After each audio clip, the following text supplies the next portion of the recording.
Welcome back, everyone, to the Heart and Science of Creative Leadership podcast. My name is Bill Coletti, and as always, I'm joined by my amazing co-host, Aarti Shah. Aarti, how are you today? Oh, I'm good. It's feeling like summer. I think everyone's under a heat dome. Absolutely. It is certainly hot. It's certainly hot. And speaking of hot, we have one of our better episodes. So we have got a dear friend of mine and someone that you've certainly known the agency over the years, Andrew Bleeker. And Andrew Bleeker, for those of you that don't know him, is the CEO and founder of Bully Pulpit Media. 2008, he was generally regarded as one of the innovators of all of the amazing digital work that the Obama for President campaign did in that year. He then founded his firm. His firm then got swept up into Hill and Knowlton, and that's where he and I got to work together, was at Hill and Knowlton. And then about 10 years ago, he exited that and did his own thing. And he's now at about 250 people, footprint in the United States, footprint in Europe, and really grown into an amazing firm. And I think, Aarti, as you've observed and seen him and seen the firm, you've been able to shape sort of your own opinion. I've got a friendship and a fondness for Andrew as a leader, but you've sort of seen him as an innovator in the industry. Yeah. I mean, so, what's interesting about a lot of these folks from the Obama campaign in 2008, right? I mean, at the time, it was really groundbreaking, especially their digital game. And what's been interesting to note is how so many of them, on top of Andrew, some folks or today his competitors, like Teddy Goff and the team at Precision, that how they all sort of went and sort of did their own thing. And we'll talk a little bit about, while what they did in 2008 was innovative, it's kind of table stakes today. So like how do you stay fresh? How do you stay relevant if you're a pioneer and that's the impetus for starting your own agency? How do you make sure that you stay on the cutting edge? Especially, it's been, oh my gosh, almost and 2028 will be 20 years since Obama was elected.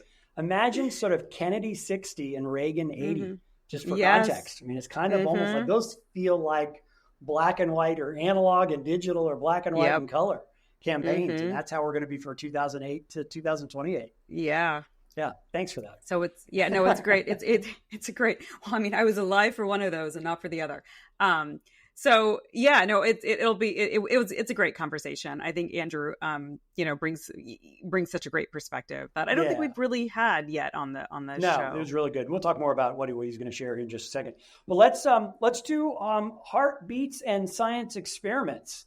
Aarti, what are your heartbeats and science experiments for this week? Okay, so my heartbeat was I was at Barnes & Noble's and I stumbled upon the new David Brooks book, How to Know a Person. And I just started flipping through it and it's on my list now of books to read because he brought up this concept of the diminisher and the illuminator, right? And so a diminisher is someone who, as you can imagine, makes people feel small and unseen. Their relationships tend to be really transactional. They tend to rely on stereotypes and sort of ignore whatever doesn't fit into their preconceived notions. We can all imagine the kind of both friend and leader and colleague a diminisher probably is. And then you have illuminators, and illuminators are people who shine, sort of help other people sort of shine, right? Sort of help their brightness be seen. They tend to make people feel lit up. They help people feel bigger, deeper, respected, seen, really. Part of it's being intentional about asking questions, about listening, about actually processing what you're hearing, right? And I had a thought. So at first I thought, well, we should encourage leaders to make sure that they're illuminators and not diminishers. But here's my sort of meta question.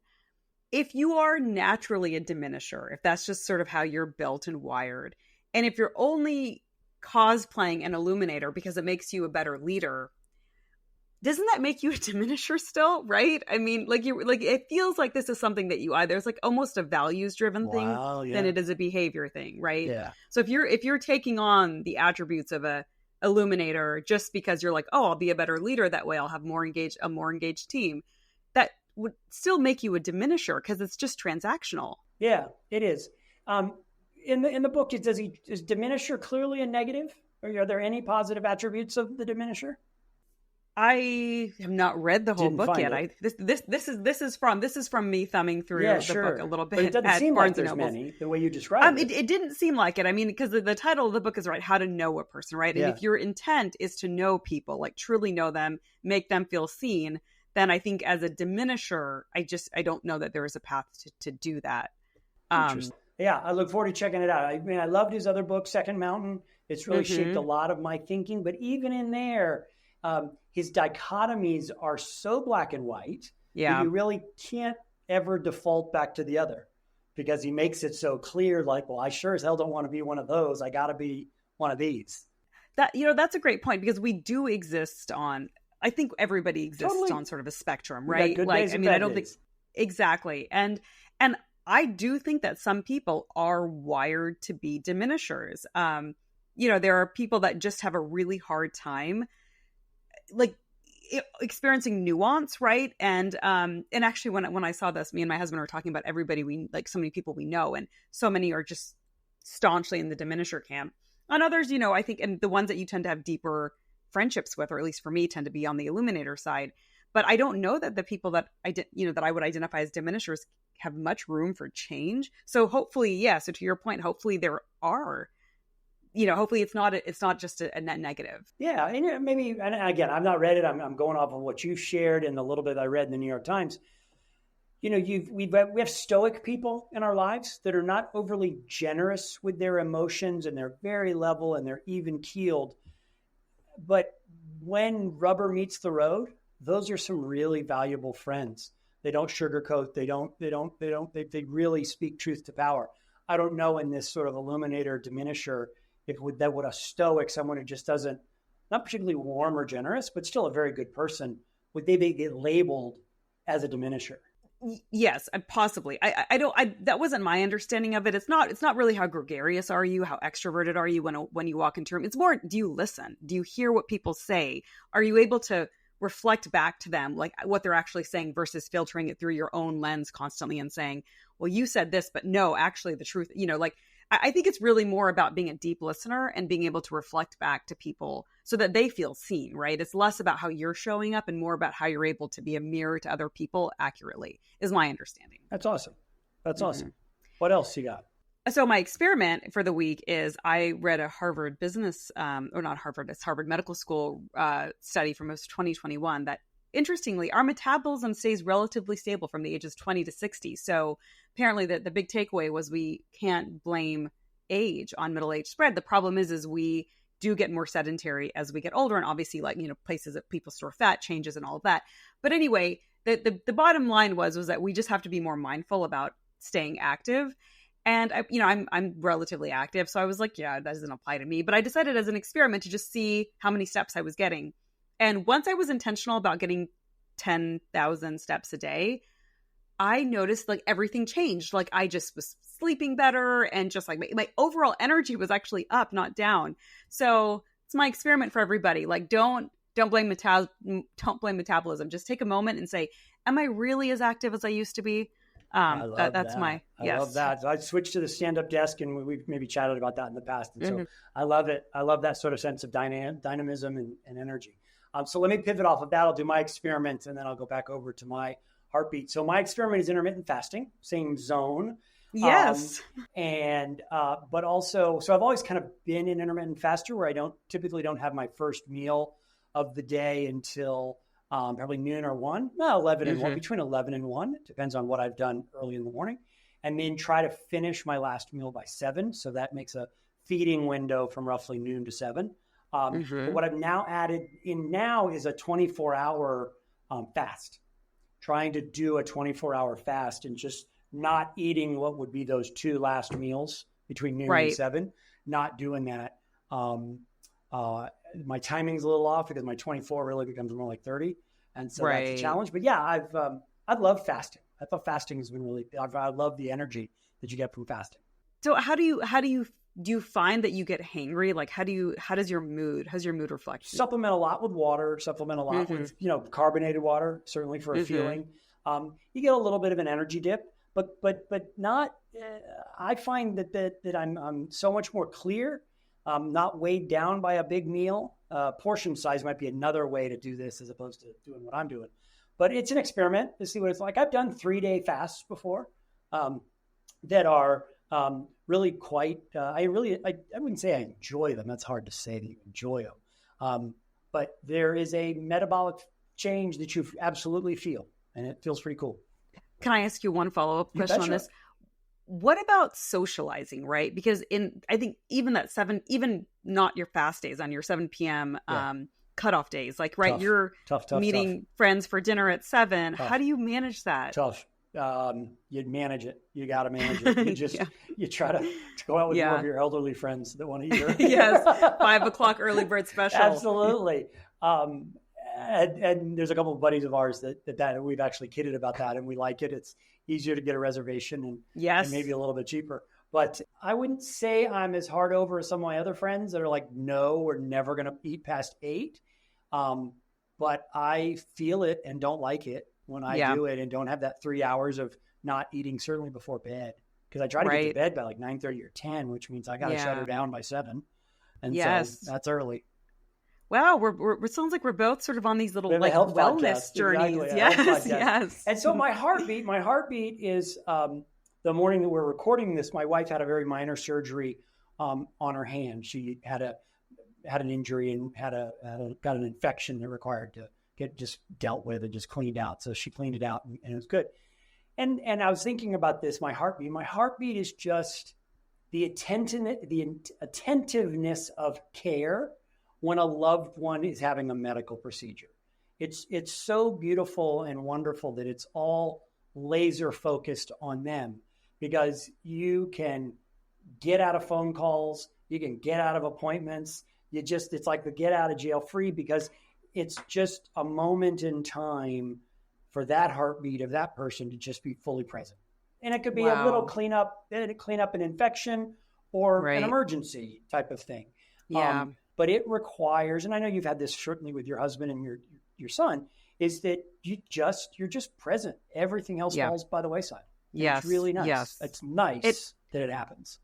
Yeah, no, it is. And on the other end of it, you realize sort of how nice it was to be so singularly focused on someone else for some period of time. So, first, best wishes for a speedy recovery. It's a 1-inch injury with like a 10-inch cast. So it's kind of ridiculous. Yeah. Yes, but it all came from that sort of little accident she had. But it's all good now. All right, well, let's get on with Andrew and the conversation we're having. So a handful of things that I thought were really valuable. And Aarti, I'd love to get you just to sort of supplement and comment on these. You know, one that's certainly close to my heart is this context of being in a campaign, having been in campaigns, and how that pulls through into an agency.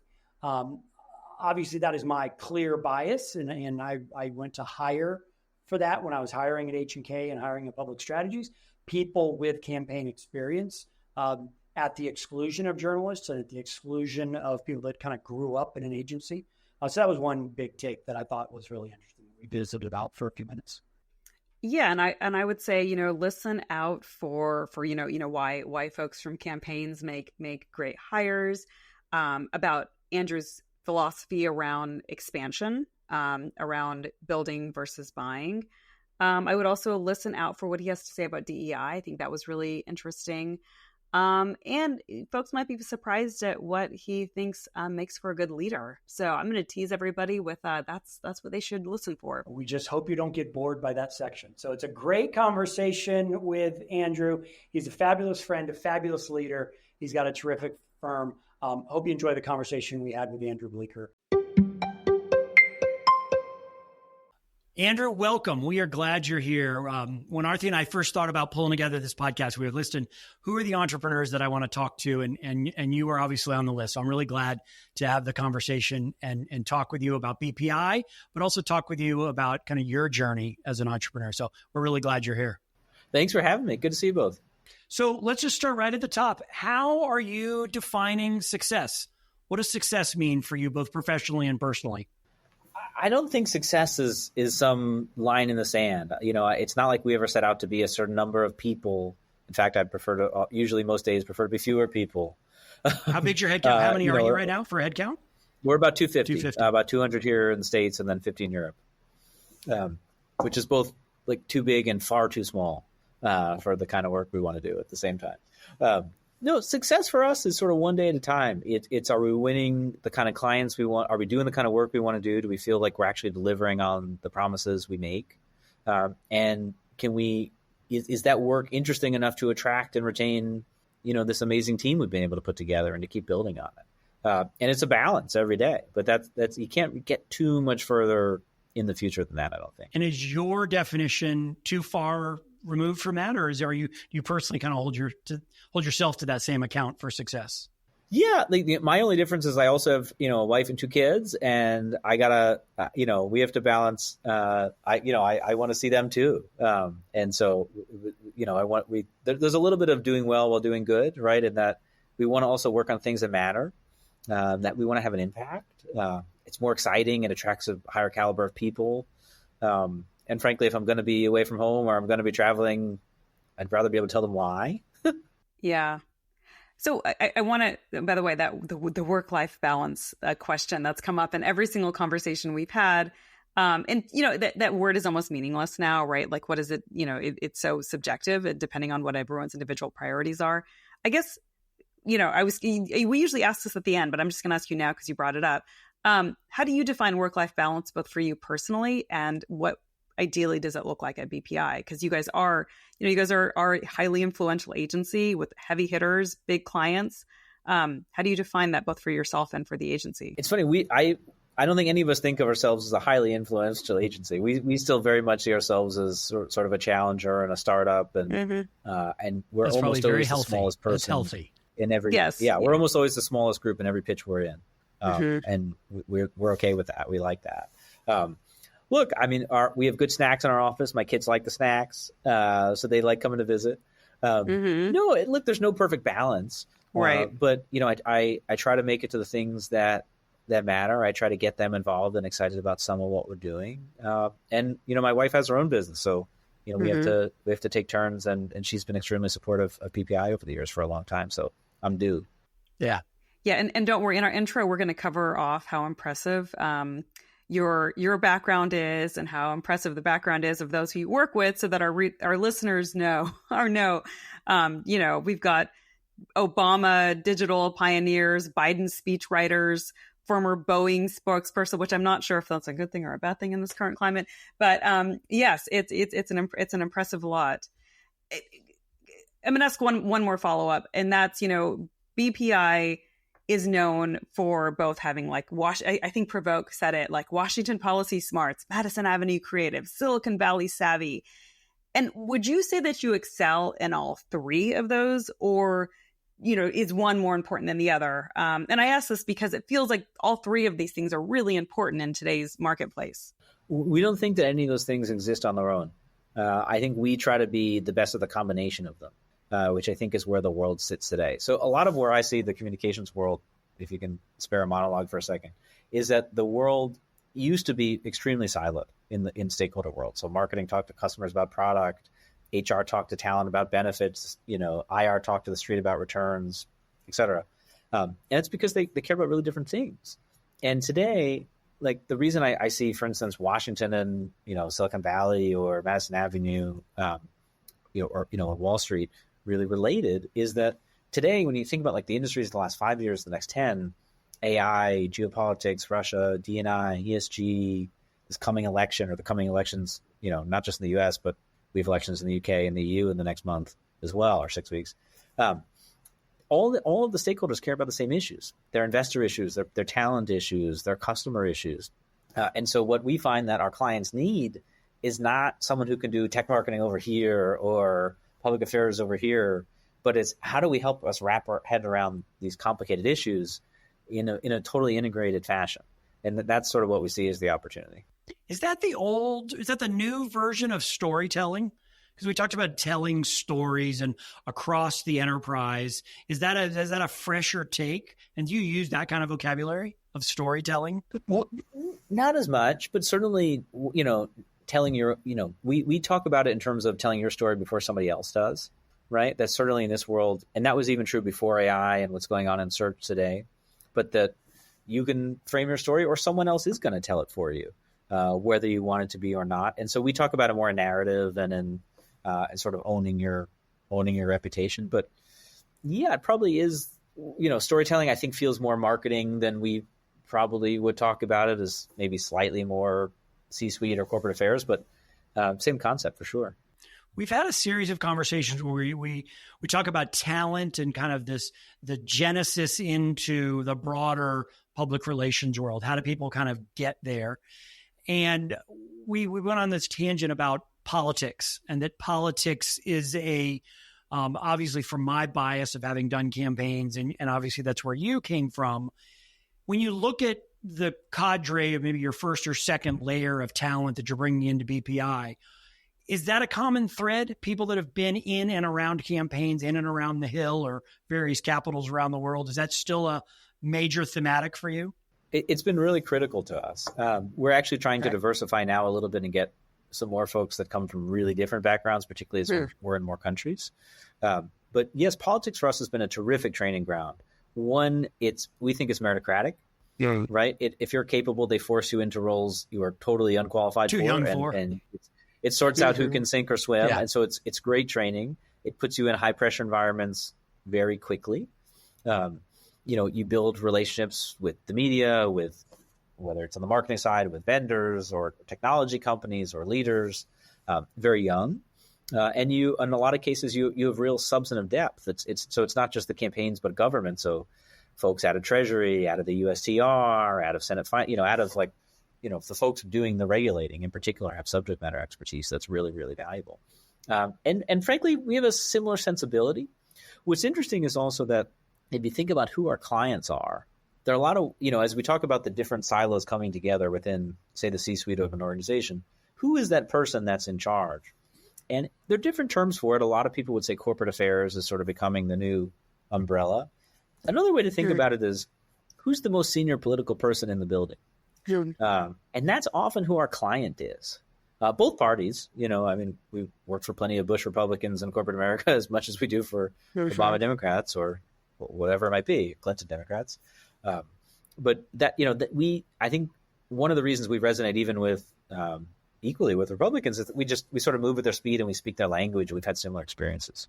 So when we're having this conversation with another agency owner, one critique came up, is that if someone grew up in kind of first or second job out of college and whatnot was campaigns, the systems of the back office of agency work, because we all take a lot of shortcuts in campaigns and expense reports are notoriously late. They're filled out on 3x5 cards, if at all. And so is that a tension that you've experienced, that folks coming up in that kind of fast go-go environment, but you need them to fill out, I'm not suggesting timesheets, but the structures of the back office that people kind of sort of bridle at that bit a little bit? Look, we've all had to grow up. I've grown up a lot in this business. We've been doing it. This is our 15th year. I think we've all grown up, whether it's on work-life balance or embracing certain parts of operations. Yes, we're very fortunate that our COO is not from politics. So we've had to balance it out. We also had to balance out folks that have had the client experience, right? Because that's equally important and one of the big deficiencies of coming out of politics, particularly in politics, particularly at a presidential level. You don't have a problem getting someone to cover you. It's really about how does that coverage get shaped. There's too much coverage. And for most organizations in the world, it's the opposite problem. And so certainly, and even just how decisions get decided. And so having, I think, a mix, a lot of this is about the mix of how do we keep a political DNA, but have folks that have been chief communications officers or chief spokespersons or chief analytics officers or CHROs within an organization. You had mentioned that you're looking to diversify beyond sort of politicos. So what are the gaps, in addition to some of the administrative stuff that Bill's talking about? What are some of the other gaps that you've noticed in folks that have more traditional political backgrounds? Yeah, well, one of the things that's interesting, so last year in December, we made an acquisition of a firm called Bolt in Europe. So we have about 50 people across 6 countries. And a lot of them also have similar political backgrounds. It's not the partisan split is totally different. They have socialists, they have conservatives. It's a totally different landscape. And I think they're all pretty progressive in comparatively to U.S. politics. But, clearly there's a lot that we want to add. I think this is really about like if we're trying to build around the chief political person in a building or head of corporate affairs, and we're trying to be, to crib a little bit from our old friend Jack Martin, we're trying to be sort of a first chair partner to our clients. We want to be the first phone call, right? And when we have to fight for that chair every day and earn it every day, it's not easy. We're not there. Every time we get closer to the chair, we realize there's another chair we didn't even know about, or someone else is really in that advisory role. So that's a journey that we're on. That's sort of a little bit of our North Star, if you will. But to do that, they're big parts of that C-suite that we are not the most credible in today, right? So we're certainly more within certain members of the C-suite. We're very comfortable in the government affairs, public affairs, corporate comms lane. We've gotten much more comfortable in the HR lane over the last 3 years, maybe.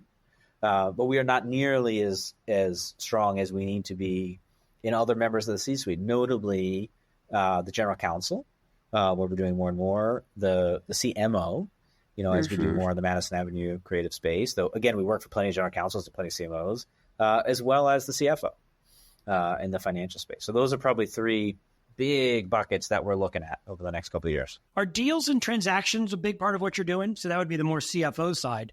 Well, actually, what I was going to ask about that I wouldn't related to that is you just did mention the Bolt acquisition, right? And we just kind of brushed over that. And I think that's something that our listeners would be really interested in. So I guess similar to what Bill's asking about transactions, M&As on the client side, can you tell us a little bit about what you learned from your own M&A?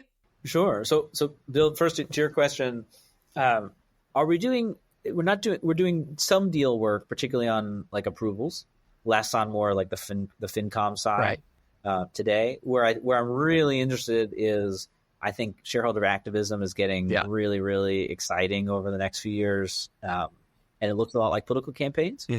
And so naturally we're getting brought into that in different ways. In terms of our own space, learning the business side, I think has been, I never went to business school. I did with Bill a stint at WPP where I learned a lot, and as well as a lot of what not to do, in terms of bureaucracy and corporate cultures. But have had some, been fortunate to have great mentors and to make a lot of mistakes and try to learn along the way. Buying agencies is really hard. I don't know why anyone invests in our space, or at least there are a lot of reasons to not invest in our space. Yeah, right. Like the talent goes home at the end of the day; they don't have to come back. It's these relationships are really fragile, both with clients and teams, and so to get a merger to work, any kind of merger, whether it's what Burson's trying to do now at a huge scale or smaller scale, things like we're doing, or even smaller, even acqui-hires or that kind of thing. My view is that the biggest question is that vision and culture have to be aligned, like really, really, really aligned, not like a little bit off and goes in slightly, you've got a sailboat behind you, not like a little bit off and you go over time in different directions. And then usually we've discovered there are enough financial mechanics to align the team if that's true, but there's no financial mechanics to align the teams if those aren't true. And so we've learned a lot of lessons. So I've heard this and we've seen, as Andrew, as well as anyone, there is a graveyard full of well-intentioned acquisitions where, I sat down and interviewed both of the CEOs about how they were totally aligned, their values, their mission, and then fast forward 18 months, 2 years. And it's clearly that something went wrong, right? Where do you think that some of those watch-outs are, and how are you avoiding those as you all are integrating Bolt into BPI? Yeah, look, we've had the benefit of doing a few, not a lot of M&A, and the truth is we are very interested in hoping to do a lot more, over the next, say, 24 months. But we have done a little bit. In 2016, we bought a group called Insight, which was with Ben LeBolt and Robert Gibbs' old company. And we bought a very small public affairs firm run by Scott Mulhauser as well, I think in 2018 or 19. So we have a little bit of experience in this. I think a couple things about acquisitions. One is I think you have to decide, are acquisitions necessary in the first place, right? And so I talk a lot about the difference between credibility and capability. And what I mean by that is if there's something we are credible in, we can probably build it. And that's going to be a lot safer, honestly, even if it's more costly short term. So something like media buying and targeting and data coming out of politics, I think we're extremely credible in. we can build in that function, even as we get into verticals like, say, television, which we're in now, but we weren't originally. We didn't need to go buy a firm to do that because we had credibility. In Europe, as an example, we had no credibility. We didn't know anything. And so it would have taken us a decade to get our client. And our clients, we're very fortunate to have some of the biggest clients and organizations in the world as clients, and we can't half-ass it. Yeah. If that's okay on a podcast. You bet. Like we can't like, we have, a person in Paris and a person in London. Like, we're not going to win anyone's European work that way. Like, we needed to get to credible fast. And so for that, it was worth the risk. And we were very fortunate to find a team we're very aligned with. In terms of other things about M&A, I think one, you have to believe that you can invest in them and you want to make them better. If you're hoping to extract value, like, oh, they can do these 3 things for me, I think that's really dangerous. Like, you want to believe that you can make them better, you can add things to them and help and come into it with a helpful attitude. I think one of the things that I learned from WPP was all the dangers of earnouts. You see? I want people to earn in. I want people who, the whole point is for people to, you're buying the talent. That's all you're buying. And you're really leasing the talent. And so how do you extend that lease as long as you possibly can? And so we've really tried to make sure that anyone we've worked with has hit every incentive that we've outlined. The last thing we want to do is to get to this place where people are missing their targets. The deal wasn't worth what they thought it was worth. They're frustrated. People start to leave. That's a disaster. You really want to help people feel great about the deal. And that's why, Ben LeBolt was with us. Gibbs is still with us. Ben LeBolt's the current vice communications director, but was with us until recently, long after, many, many years after that deal was through. So we hope that, we hope that's the case with Bolt, but with anything is that we want to design deals where people are excited about being with us long-term. We're not trying to maximize short-term. How valuable is it? Because a lot of those names, the first 2 are people you knew. How valuable is it that the principal of the firm you're acquiring is a friend or a colleague, or you're aware of at kind of at a personal level, versus the colleague with the firm in London and they seem to match us, but I don't really know them? How much does the knowing matter? Helps. Yeah. Helps a lot. Yeah. It just reduces risk. I did not know the Bolt team 2 years ago. Okay. At all. Not once, but there were referrals in common. We have clients in common, and we have people that we both trust that sort of vouched for one another. And I think that really accelerated the process. Trying to do cold speed dating, like via bankers, is very difficult. Yeah. I spent a lot of time taking those pitches, and it is really hard for both sides. I think more for as a seller, it's terrifying. Yeah. Right. To realize that you may be, you're going to get half an hour to meet a potential either investor or owner. And that's tough. I don't think that many deals get done where there's not some personal relationship in practice. Yeah. Born over at least some period of time. Yeah. I spend a lot of time chasing deals that don't happen. Like, most deals that I've went after have not happened. Is that a big part of your you look at your calendar, your personal portfolio? Is that growth side is where you spend a lot of your time? Yeah, I think we've reached that stage. I'm a big believer that you can't get too far from the business. So, all of our partners work on clients. I work on clients. But I also certainly have to spend, we refinanced with a new investor last year, and we did the Bolt deal. The 2 of those together was a huge percentage of my time. And certainly looking at either major hires or potential M&A is probably the biggest single item on my list this year. Can I ask about what other external investment do you have? So we went the PE route. I have lots of thoughts on that. Yes, please share. Yeah. So we had a situation where, look, if I never needed to take financing, I probably wouldn't have. But we were fortunate that we were cash flowing well. We always have. We just reached the situation where my original partners in the business are great friends of mine today. We're sort of part of the Obama senior team from 2008, who have their own businesses. And they were sort of my original partners in the business.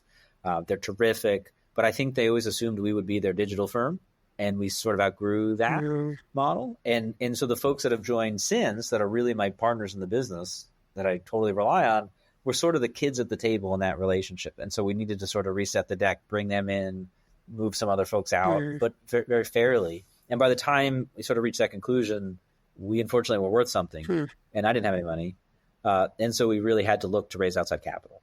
And the truth is, at the time, that was originally in 2016, we were very fortunate to find private equity, and particularly a great sponsor in John Sabota, who was a firm out of Chicago, because people weren't really doing it back then, right, in the professional services space. It was very, mostly it was the WPs and then the Stagwells and some of the other sort of smaller holding companies. And we weren't ready for that, maybe one day, but we wanted to be independent. We just needed to have a different financial structure. We wanted to keep growing. So for us, private equity has been great. The good and the bad of private equity is they can't really, really help you. Meaning, like, don't expect them to find your next 10 clients, but also it's still your business. Like they don't know, they're not professional service experts. They're not public affairs experts. They don't claim to be. They're investors. And I'm fine with that trade-off. I want to continue to run the business. My partners want to continue to run the business. We have a vision. There's a lot we want to do. But over the last couple of years, if you look at least the public affairs space, and I think that's true for PR as well, less advertising, interestingly, there's been a massive influx over the last 24 months of PE funding into the space. They're paying higher multiples. The economics are better than what the holding companies can do. And the question is, can all these firms make it? My guess is no, for two reasons. One is the growth rates you have to sustain are hard to keep, are hard to maintain long term. And as you get bigger, like 20%, when you're small is not such a big deal. As you get bigger, that gets a little more daunting. So that's a hard thing to do. The other reason is that when you sign up to have a PE partner, you're signing up for a fairly long-term commitment. And for teams like ours, we're very much a team and a partner group, and even a broader senior team. You need to be in a position where that senior team can commit collectively, right? And so you're not just signing up for the hold period of the private equity investor. You're signing up for at least some of the next thing, because you're only sellable as a business or valuable as a business if they can sell it with the management. So you're signing up for probably at least 8 years, probably 10. When you take a private equity investment. And if you look at a lot of the leadership of a lot of the groups out there today, I don't think they want to sign on for another 10 years, like just from an age perspective. And so I don't, and everyone's trying to convince the market that the next generation is just as good. I don't really see that. And so I think there's going to be a massive consolidation, both between the combination of these firms needing to, the P firms wanting to exit in the next 3-4 years, not everyone having grown as much as they want, not everyone wanting to sign on for more PE, but also that, like, frankly, if there was this much PE money in the system, I doubt we would have ever made it to the size we are today. Because somebody would have found, like, any sort of like small to mid-sized shops, I think, are getting a lot of calls, because all the sort of mid-sized firms like ours that have taken funding are under a lot of pressure to do deals. So back to your entrepreneurial journey. So you left the Obama campaign, started Bully Pulpit with a cadre of some partners, correct? In those days, were the aspirations then, and though that iteration of Bully Pulpit, the same as they are now? Obviously, you've grown the PE, you're 250 people, but as you sit there in the owner's chair with partners, was the long view similar, and did the WPP phase in the middle change your perspective on what the long view is? No, one of the interesting things, because this is our 15th year, so we're gonna have a party. You shall come. And we've looked back at this a little bit. No, honestly, our goals are, if you look at our marketing materials then and our marketing materials today, they're shockingly similar. Nice. So what I mean by that is, like, we set out to take the lessons of politics and apply them to some of the largest and most impactful organizations in the world. That's very much still true. We set out to be first chair strategic partners to our clients, not a vendor. Very much still true. We believe strongly in outcomes, not effort, and the use of technology and data to help sort of precise targeting and ROI measurements. So we're not talking about bullshit or engagement metrics or that sort of thing. That's all really, really true. What's changed is the amount of spaces that we play in to accomplish those things, right? So obviously integrating sort of press and marketing was sort of the first, as we've added research and executive communications and writing and more of crisis and more obviously geographies and certain industries. So the scope has changed, but I think our goals are, extremely coherent. And also we've stayed in politics. Very few firms do that. Many great firms, Pub Strategies, Gilder Park, on the left and others on different sides, most get out of it. For one reason or another. And I think for us, we decided early, look, we didn't want it to be the dominant part of the business, mostly because that's a brutal business to run. So that means actual campaign work when you say that. The exact electoral work. It's brutal. It's a roller coaster. I talk about work-life balance. I can't do that anymore. We also want to provide, like, a lot of our team has been here 10 plus years now. We've been really fortunate to have a really stable group. We've grown it, of course, but that's been a lot of our advantage. And to do that, we need to have stability after the elections, and people need to keep growing and have more opportunities. But we do think staying at least a foot in politics just makes us smarter. We learn faster. We get more at bats. We get looks at a lot of talent. We get to know a lot of people. Related to that. So, a lot of founders like yourself, right? I mean, start firms because you all were sort of pioneers in your space, right? I mean, in 2008, Obama's campaign, especially his digital game, was considered to be groundbreaking, right? And, the world has since caught up. So how do you make sure that you're staying on the forefront? Is that, the reason that you do want to stay involved in politics? Because, strangely enough, like since 2008, that seems to be where a lot of some of the more sort of groundbreaking strategies are being put into place first. So like, how are you making sure that you don't get sort of stuck in like 2008 in what was novel then? That keeps me up at night for sure. We innovation is the ball game. We believe really, really strongly in that. We want to work for the most sophisticated organizations in the world. And a lot of other people, it turns out, want to work for them too. And a lot of them want to do it for less money. And so we better be good. We better be on it. And so, I do believe that only the paranoid survive for sure.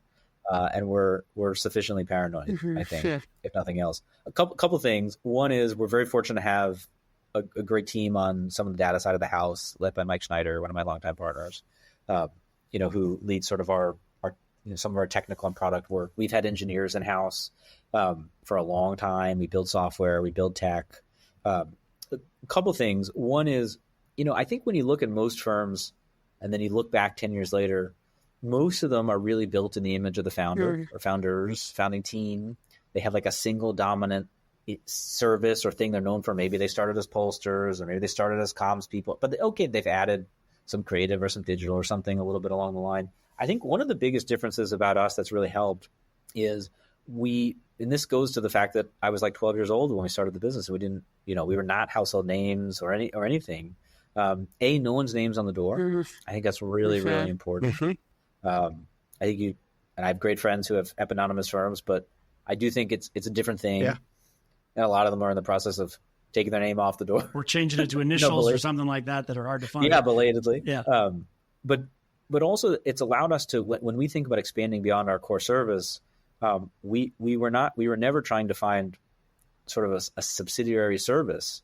We've been trying to find who are the best people that can be world-class in their area, and how do we bring those things together in a totally more equal team-like way. And so I think that's really helped us continue to evolve, right? And so if you look at us on any 2-year period, I think we're a pretty different firm year over year. So we've built evolution and innovation into the DNA. It's not like we've been doing something for 10 years and then, oops, social media came along and we had to switch. We've been sort of fortunate there, or oops, AI came along and we had to switch. Right. Like every year we're very constantly trying new things, whether it's technology, services, sectors, we're reading, like we're learning. That's a really important part of the culture. We've talked about with owners talking about, I've got a wisdom business. We're high strategy, low tactics. It's the way people have sort of described their businesses. Do those resonate with you, or can you do one without the other in the BPI model? Plenty of people do really successfully. I'm not saying some of them have better margins than us. So, Some of those may be great models. Yeah. Some people certainly get away with charging a lot more than we do, just doing wisdom. So kudos. I haven't figured that one out yet. Where we try to play is, look, I do think there are people that play at sort of the top wisdom business. There are plenty, as I explained, like the big firms. I think there are plenty of people that play at the tactical business. We try to sit at that combination of those two things. We try to think and do at speed, right? We're not just the advisory businesses, the Brunswick Cineos, or just the big PR shops or ad shops. We try to be in that hybrid. I also think if you think about most agencies, big agencies as a pyramid, with a couple kind of wisdom folks and a lot of tactical, cheaper folks to bill on accounts. I think the challenge on that is what do clients really want to pay for? And my view is that if you think about, this is a gross generalization, but if you think about most of what the in-house teams look like on our clients, they're the middle of the pyramid, right? Maybe they're in their 30s or 40s. They're really solid. They're generalists. They're project managers, and they've got a brutal job managing the internal politics of this organization and staying on top of all their divisions. But what do they? So as a result, I think they undervalue the middle of the pyramid in our team, right? They don't really want to pay for a lot of process and project management, though they desperately need it. But what do they want to pay for? They want to pay for what I talk about as more of like an hourglass model, meaning they do want the wisdom part. They do want a wide strategic bench. And I would put more things under that bench than traditional strategy, creative strategy, data strategy, like real, some analytics, interpretation, putting meaning behind all that stuff. Yep. Totally. It's I think they want a broad senior bench to be able to work with on different expertise or subject matter areas. And they want, and I think what we're trying to do is to match that with deep vertical expertise in things like communications and marketing, like advertising, creative, data, right? And the middle is a little bit harder, but like, do we need serious data scientists? Absolutely. Or great creatives or great our media experts? Of course we do. Like we're very much in the doing business. Yeah. But we have to mirror those two things together with as little of the middle, I think, as we can. It could potentially create, because I've often thought about that hourglass model.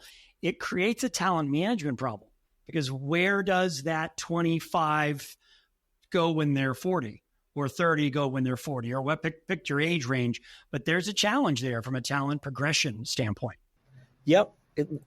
There's a challenge on a lot of fronts. Yeah. One is, is resourcing in that, like when we're dependent on a lot of specialists. So sometimes if we're short one person, it can become a big problem because there isn't someone else here with that skill set. In addition to roles. A couple of things on talent management. One is we have to create more respect and opportunity for individual contributors. Not everybody, I think one of the biggest mistakes traditionally big agencies make is to take anyone who's talented and make them a manager.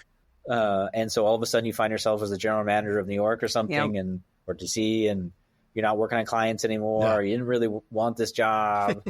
But you're who the clients want on their staff. Yeah. Right. And so we got to find roles for individual contributors. Some of our most senior people really want to be individual contributors. And that's okay. Yeah, the distinction you make that is they're not leading groups. They're not leading teams of people. That's just clarifying what you mean by an individual contributor in your context. Yes. Or if they are, they can lead really niche groups. Like they don't have to be the head of a sector or a practice. They could do something very narrow in tax policy or in data science and just be and just sort of break the title structure to the roles a little bit. Do you think that, so looking at this hourglass model, right, where you would, even at the bottom, right, have a lot of junior level folks, do you think that great talent emerges quickly and you're able to identify sort of who you want to fast track quickly? And I asked this with a little bit of context. I think you had just said that, you had started this agency when you were 12. But we actually, if you look at the entrepreneurs in our business, right, a lot of them did start fairly young. Melissa Wagner Zorkin, Brett Warner, there's a long list of folks who started their entrepreneurial journey fairly young. With that in mind, do you feel like you can identify great talent quickly, pretty early in their careers? Not as much as I want. Sometimes. But I think, we've tried to be a place where, we have to also balance that with equity and a lot of other types of questions, right? So, there are a lot of, there's bias that goes into that question. Yep. There's, so we've really tried to balance that, right? With a couple things that hedge, right? One is, we've adopted transparent pay bands, right? So it's not like, yes, and we probably lose out on one or two superstars that we can't keep up with in the interest of equity and making sure that we're able to keep the bulk. I do think, though, the culture is the most important part of talent, meaning I think our culture both attracts, we're very, very, very fortunate, and we try hard to protect our culture in that I think our culture attracts really talented folks who want to work really hard and are passionate about the work, and rejects very quickly folks that for whatever reason, this is probably not the best use of their time. This is probably not a pleasant place to be if you're not excited about the work we're doing. And if you're not curious about the world and technology and our space. And I think those people often choose to leave very quickly or ideally figure that out in the interview process before they come. Can we stay on equity for a second? Because I think BPI has been a leader in this space. I think your team is, I believe the last number I saw was 37% non-white, which is well above industry averages. Absolutely. Two questions on that. Number one, sort of how intentional have you been to reach that number? And do you have any ideas and tips for entrepreneurs, especially those that are maybe in growth mode and maybe feel like DEI and equity is a nice to have, not a must have? Can you tell them why, from your perspective, you think, assuming you think it's a must have, why it's a must have and how you've been able to achieve that? Well, I really appreciate you asking and sharing that. I do think it's a must have. By no means do I think we've solved anything. I think it's a journey we're much in the midst of. I mean, I started the firm largely with a couple white guys, so we're never going to be perfect on this. We have a lot of work to do, but we've been very intentional about it now for a long time. We've made a lot of progress. Certainly we've made a lot of on pure diversity numbers. We made a lot of progress. We have a lot more to do there, particularly at the senior most levels, and are continuing to do that. But we also have a lot of other metrics we set for ourselves in the inclusion and belonging space, in terms of what is the experience like? Are we making sure that the opportunities are equitable? And frankly, how ideally, what is the impact that the work that we're doing is having on equity beyond our little, we're a pretty small enterprise. What is the work, on, for instance, but I do think we have clients that can really impact the country and the world on how things like D&I are talked about in corporate America. We work for groups like 110 that are basically an association of most of the Fortune 50 around skills first hiring, particularly the focus on minority Americans. That started by Ken Fraser and Ken Chenault and Ginny Romani. So we think we're in a position to have sort of an undue potential impact. A couple of things. One is, we're in the communications business, so we better damn well understand the communities we want to communicate to. And we still have plenty of work to do that. We do not yet represent America in many, many, many ways, certainly in ethnic diversity, in experiences, in geography. There are a lot of ways. There are all sorts of ways to cut this, and our own people are helping us. And they've been changing for us even how we, all the different ways they want to identify. We've renamed many of our ERGs to be more inclusive. Even the stat on non-white that you raised, there are a lot more of our folks here that would like to be included in different parts of diversity stats but that's sort of the one the industry uses. So that's sort of the one we've had to use, but that's probably not the preferred one that most of our people would like. It doesn't really incorporate LGBTQ Americans or now global.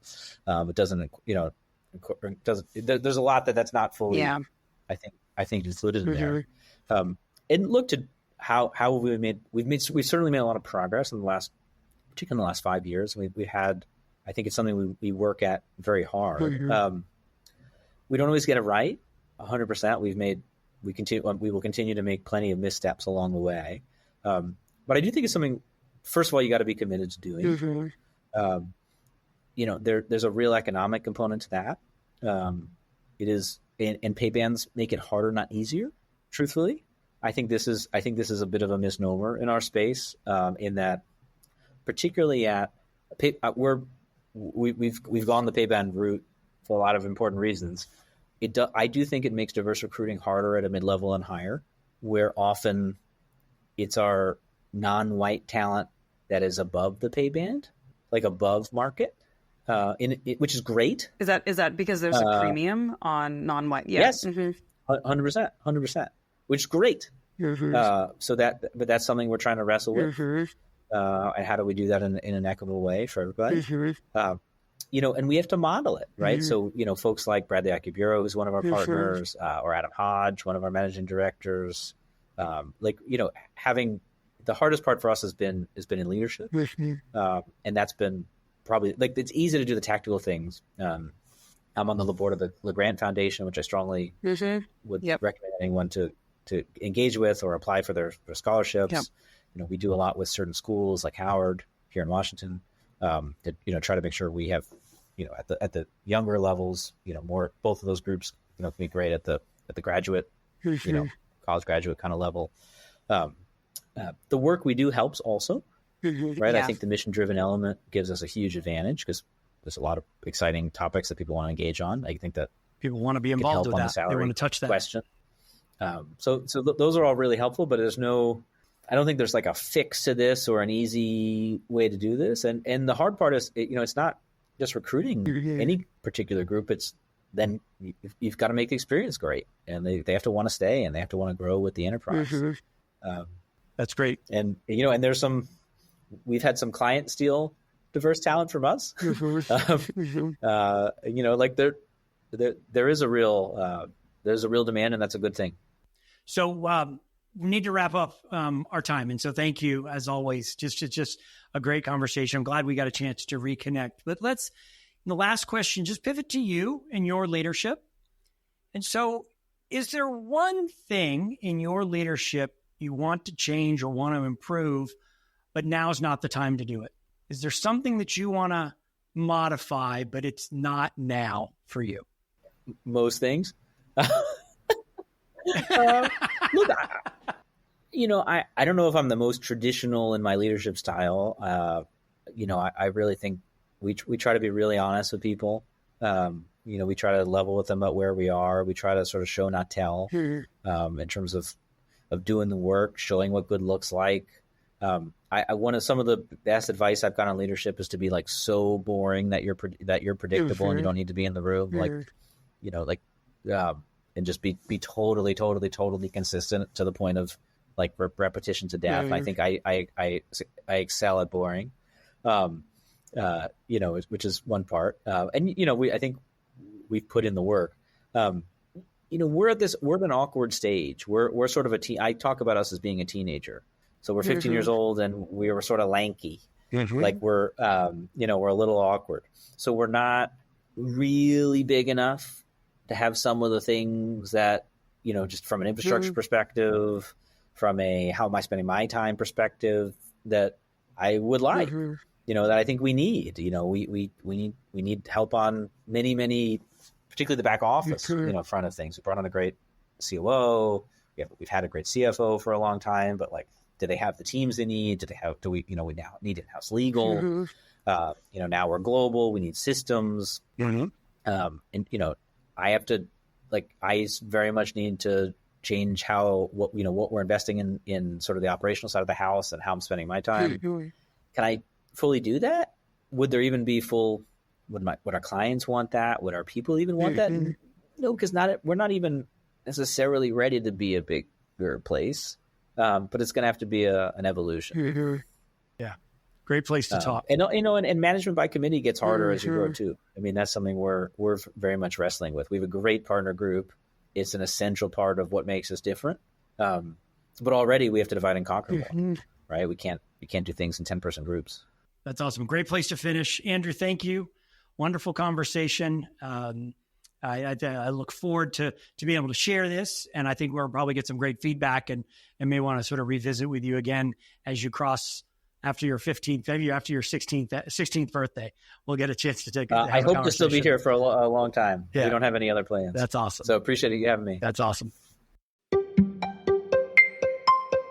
what a great conversation with Andrew. And Aarti, I'm really glad we got to share him and you got to spend more time with him. He's certainly a dynamic leader. I remember the first time I met him, he just has an energy that's not going to blow the doors off of things, but there's a steady, smart confidence that's there. And that's that point he made about he got the advice from a mentor to be the most boring leader that he can be. So that's something that's been on my mind since we talked to him.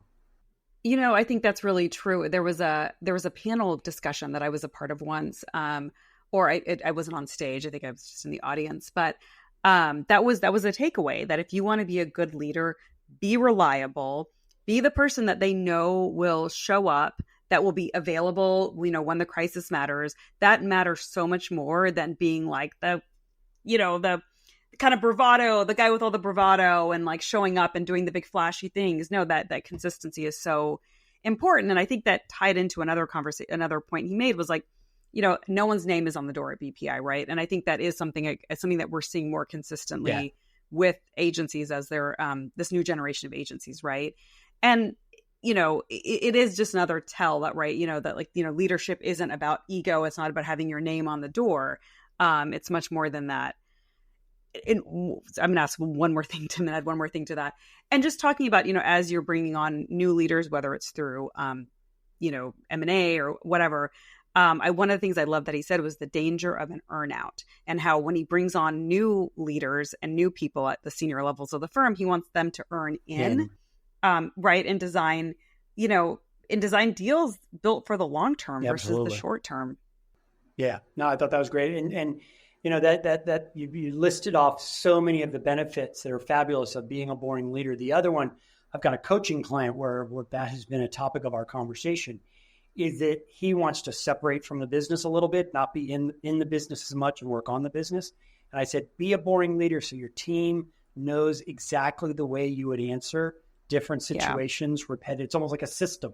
It becomes a process. Oh, well, that's the way he does it. That's the way he does it. That's the way he does it. That's a great benefit. Yeah. And, the other thing that he was saying, again, this is boring. It's not as flashy as, oh, we need to build a new capability. Let's go out and see who we can buy. And this idea that Andrew mentioned about credibility versus capability, right? And that it is usually safer to build than it is to buy. But you have to also know when you have the credibility to build something or when it's a necessity to buy. And I see so many agency owners that are just like, oh, we need digital, give me a name of a bunch of digital. And they just want to go out there versus like doing that really hard work of saying, is this safer for us to build internally? And how do we do that? And it's not going to be an overnight. There's not going to be a payoff overnight. It's going to be something that you have to commit to in the long term. But again, it's a slow and steady. No shortcuts. There's no shortcuts to any of this stuff. Yes. It's really not. Everybody's looking for it. There is no shortcut to this stuff. Yeah. There is no shortcut. Especially today. We're operating in a pretty challenging business environment. So especially today. Yeah. Well, awesome conversation with Andrew. Hope you got a lot out of it. Oh, actually, I want to say one thing about the DEI. Yes. Obviously, he made a great case from a business perspective, which, that again, the data proves that diversity, and it's not just diversity, right? It's also, and we talked about this as well, it's also about inclusion and equity. You can have a diverse pipeline, but once you diversify your organization, you need to make sure that it's built for not just one kind of person, but for all kinds of people. But one thing that he said that was interesting was the pay bands. That pay bands have actually made hiring diverse harder, because oftentimes in our business, non-white candidates are at a premium, right? Because most agencies at this point see the need to diversify their workforce, which I thought was really an interesting point that I would love at some point to follow up with either Andrew or somebody else and ask them how that's impacted their business. So yeah, only the paranoid survive. I thought that was an interesting point that he made, because we've had, I believe it was Armando, that he doesn't focus on the competition, that instead he likes to have a single focus on his business. And Andrew's taking a very different perspective of like, no, you kind of have to always be looking over your shoulder and seeing what else is happening. Yeah. Great conversation. A lot to learn. I'm pretty confident we'll probably revisit our conversation with Andrew a couple of times, and hopefully we'll have another conversation with him down the road. So as always, Aarti, great to be with you. Thanks for another terrific conversation. Yes, always. And I hope everybody enjoyed this episode of the Heart and Science of Creative Leadership podcast. We'll see you again soon. Thanks so much.